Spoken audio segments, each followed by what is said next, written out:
अस्सलाम वालेकुम। आज की वीडियो में हम करेंगे जी एक्सरसाइज 2.3 ये जी 10th क्लास की मैथमेटिक्स। चैप्टर नेम है थ्योरी ऑफ क्वाड्रेटिक इक्वेशंस और इसका हम करेंगे जी क्वेश्चन नंबर 3 करेंगे। इससे जो पहले के क्वेश्चन हैं मैं करवा चुकी हूँ, उसका लिंक मैं डिस्क्रिप्शन में दे दूँगी, आप वहाँ से देख लीजिएगा। और अगर अभी तक आपने मेरा चैनल सब्सक्राइब नहीं किया तो उसको सब्सक्राइब कर दीजिए और बेल आइकन को लास्ट में प्रेस कर दीजिएगा ताकि आपको न्यू आने वाली वीडियोज़ के बारे में पता चल सके। तो क्वेश्चन नंबर 3 हमारे पास है कि find k if sum of the square of the roots of the equations. अगर हमारे पास जो सम ऑफ रूट्स है इस इक्वेशन की वो हमारे पास जो है वो किसके इक्वल है, इज़ 2। तो हमने क्या करना है, के की वैल्यू को हमने फाइंड आउट करना है, ठीक है। और सेकंड पार्ट भी इसी तरह कि हमारे पास सम ऑफ स्क्वायर ऑफ जो रूट्स है वो हमारे पास किसके इक्वल है, 6 के इक्वल है, ठीक है जी। तो स्टार्ट करते हैं इसको। सबसे पहले इसका फर्स्ट पार्ट जो है उसको हम सॉल्व कर लेते हैं। तो मैं यहाँ पे लिख लेती हूँ सोल्यूशन फर्स्ट पार्ट। और गिवन इक्वेशन क्या हमारे पास 4kx² plus 3kx minus 8 is equals to 0। यहाँ पर a की वैल्यू क्या है हमारे पास 4k, क्योंकि जो कोफिशिएंट ऑफ x² होता है वो a की वैल्यू होती है। b की वैल्यू हमारे पास यहाँ पर क्या है, जो कोफिशिएंट ऑफ x होता है यानी कि 3k। और c की वैल्यू हमारे पास क्या है, जो कांस्टेंट टर्म होती है यानी कि -8। अब यहाँ पर हमारे पास सम ऑफ रूट्स क्या आ जाएगा, sum of roots is equals to हमारे पास क्या होता है alpha plus beta which is equals to -b/a। This implies यहाँ पर b क्या है 3k, तो -3k डिवाइडेड बाय a क्या है हमारे पास 4k। k और k cancel out, this implies -3/4 आ गया हमारे पास सम ऑफ रूट्स। अब हम फाइंड आउट करते हैं जी प्रोडक्ट ऑफ रूट्स। तो प्रोडक्ट क्या आएगा हमारे पास alpha beta is equals to c/a। This implies यहाँ पर c क्या है -8 और a क्या है हमारे पास 4k, ठीक है। तो ये आ गया -8/4k। अब क्या वो हमसे कह रहे थे कि the sum of square of the roots कौन सी हैं, अल्फ़ा और बीटा। तो sum of square of roots किसके इक्वल है, 2 के इक्वल, यानी कि अल्फ़ा का स्क्वायर प्लस बीटा का square is equals to 2। Sum of square of roots is equals to 2। लेकिन इसको हम सॉल्व तो नहीं कर सकते। यहाँ पे देखें अल्फ़ा बीटा है, अगर होल का स्क्वायर हो तो हम ये वैल्यू जो है यहाँ पे सब्स्टिट्यूट कर सकते हैं, लेकिन यहाँ पे दोनों के ऊपर सेपरेट है। तो अगर हम यहाँ पे फार्मूला बनाएं तो हमारे पास क्या होता है कि अल्फ़ा प्लस बीटा का होल स्क्वायर जो होता है वो हमारे पास इक्वल होता है alpha square plus beta square plus 2 times alpha beta. ये टर्म मिसिंग है, इसके अलावा हम होल स्क्वायर नहीं बना सकते। तो इसको हम ऐड भी कर देंगे, इसको हम सब्ट्रैक्ट भी कर देंगे खुद से। Alpha square plus beta square plus 2 alpha beta minus 2 alpha beta is equals to 2। अब ये पूरा फार्मूला बन गया ना, तो हम इधर लिख देंगे अल्फ़ा प्लस बीटा का whole square minus 2 alpha beta is equals to 2। तो अल्फ़ा प्लस बीटा किसके इक्वल था, -3/4। तो मैं यहाँ पे लिख देती हूँ -3/4 का whole square minus 2 times alpha beta क्या है हमारे पास -8/4k इज इक्वल्स टू 2।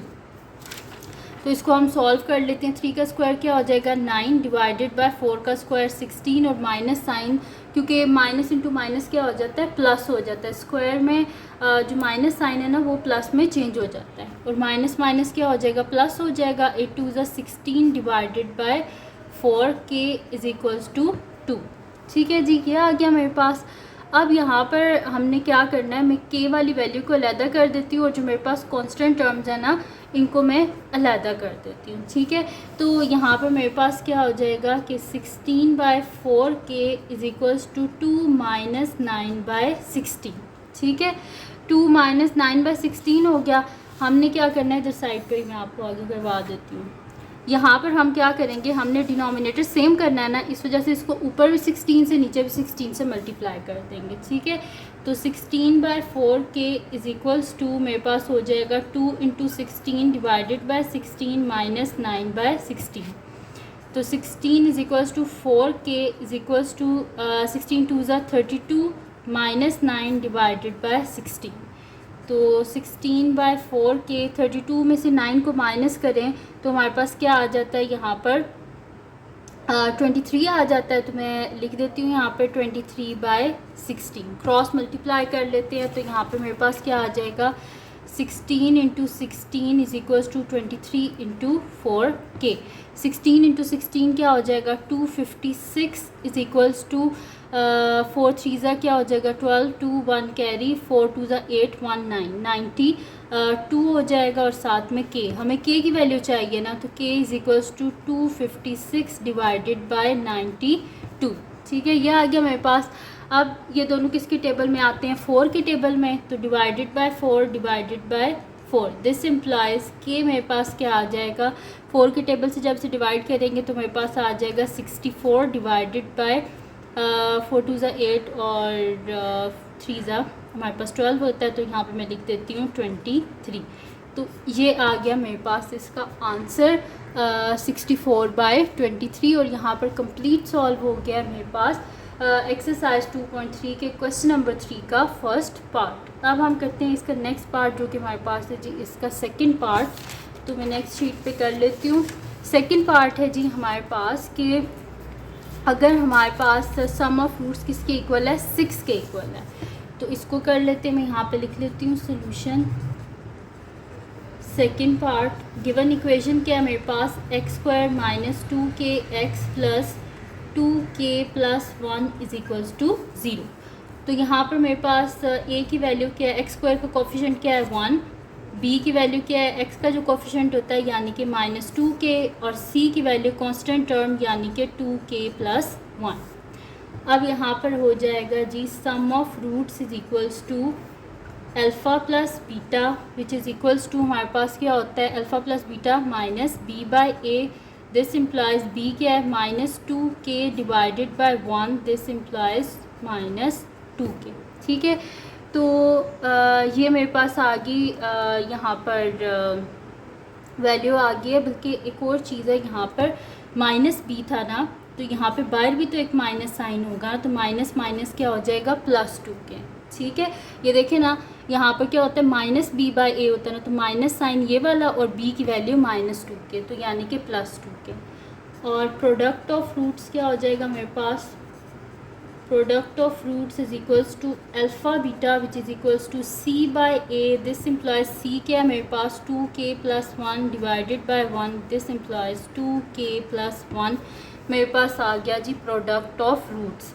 अब गिवन क्या था कि sum of square of roots किसके इक्वल है, 6 के इक्वल, यानी कि वही वाली चीज़ कि alpha square plus beta square is equals to 6। तो जैसे पिछले पार्ट में किया था ना, +2 अल्फ़ा बीटा और -2 अल्फ़ा बीटा, वही यहाँ पे कर देंगे। तो अल्फ़ा का स्क्वायर प्लस बीटा का square plus 2 alpha beta -2 alpha beta is equals to 6, ये पूरा स्क्वायर बन गया। तो अल्फ़ा प्लस बीटा का whole square -2 alpha beta is equals to 6। इनकी वैल्यूज़ को सब्स्टिट्यूट कर देते हैं। अल्फ़ा प्लस बीटा किसके इक्वल है, 2k के, तो 2k का whole square -2 times alpha beta किसके इक्वल है, 2k plus 1 is equals to 6। तो 2 का स्क्वायर 4k स्क्वायर माइनस 2 2 ज़ा 4k प्लस माइनस माइनस 2 1 ज़ा 2 is equals to 6। 4k square minus 4k minus 2 minus 6 is equals to 0। तो यहाँ पे मेरे पास हो जाएगा 4k square minus 4k minus 8 is equals to 0। इन सब में से क्या कॉमन आ रहा है 4, तो अंदर क्या हो जाएगा k स्क्वायर, 4 बाहर आ गया, k आ जाएगा, और 4 2 ज़ा 8 इज इक्वल्स टू 0। ये 4 इधर जाके जब डिवाइड हो जाएगा तो 0 ही हो जाएगा, यानी कि k square minus k minus 2 is equals to 0 divided by 4। ठीक है, तो 0 डिवाइडेड बाय 4 क्या हो जाएगा, हमारे पास 0 ही हो जाएगा ना। तो यहाँ पर मैं इसको आगे कर लेती हूँ। तो ये मेरे पास हो जाएगा जी k square minus k minus 2 is equals to 0।